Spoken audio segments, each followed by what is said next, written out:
My wife gave me the ultimatum of either depositing my inheritance into our joint account or facing divorce. My uncle left me $95,000 when he passed. He practically raised me after my mom died, and in his will, he specifically wrote for Danny's future, not today's bills. My wife Jessica saw the amount, and her whole energy shifted. Suddenly, she's talking about finally getting that kitchen remodel, booking a trip to Greece, upgrading both our cars. I reminded her we agreed years ago to keep inheritances separate, just like we did when her aunt left her $30,000. She brushed that off. That was different. This is our chance to get ahead. I told her I was investing it for our kids' college fund, exactly what my uncle wanted. She lost it, started giving me the silent treatment, then crying sessions about how I don't see us as a team. Finally came the ultimatum. Joint account by Friday, or she's done. I called her bluff, told her if money matters more than respecting my uncle's wishes, then maybe we need that divorce. She moved to her sister's. But here's the thing. I got curious and checked our credit cards. She'd been secretly applying for new ones in both our names. 3 cards I never knew about, totaling $43,000 in debt, all spent on her business idea that never launched. I'm meeting with my lawyer tomorrow. She wanted access to my inheritance. Turns out she needed it to cover what she'd already stolen. The lawyer's office was downtown, a modest space that smelled like old books and coffee. Margaret Chen had been practicing family law for 23 years,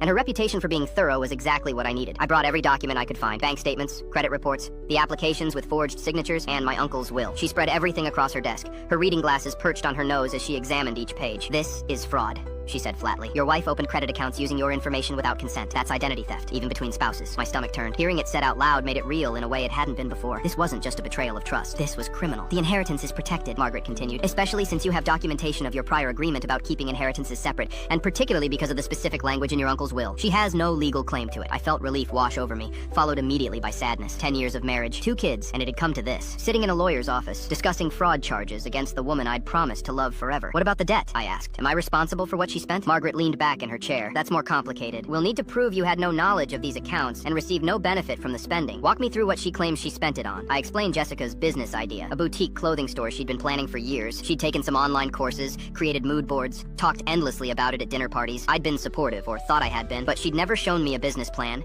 never asked me to review anything official. Now I understood why. "Did she actually rent a space? Purchase inventory?" Margaret asked. "I don't know. She said she was in the planning phases." Margaret made a note. "We'll need to trace where that money actually went. If she can't produce receipts for legitimate business expenses, it strengthens your case that this was reckless spending she was trying to hide." Over the next hour, we built a strategy. File for divorce, document everything, protect the inheritance, and decide whether to press charges for the identity theft. That last part haunted me. Did I really want to see Jessica face criminal prosecution? What would that do to our kids? As if reading my mind, Margaret said, "You don't have to decide about pressing charges today, but you do need to protect yourself financially, immediately. Freeze your credit, close any joint accounts, document everything." I left her office as the sun was setting, the city lights beginning to flicker on. My phone buzzed. "Jessica, we need to talk. This is ridiculous. I'm your wife." I didn't respond. Instead, I drove to my uncle's grave, something I hadn't done since the funeral. Standing there in the fading light, I finally understood what he meant. Not today's bills. He'd known. Somehow he'd known I'd need protection, even from my own choices.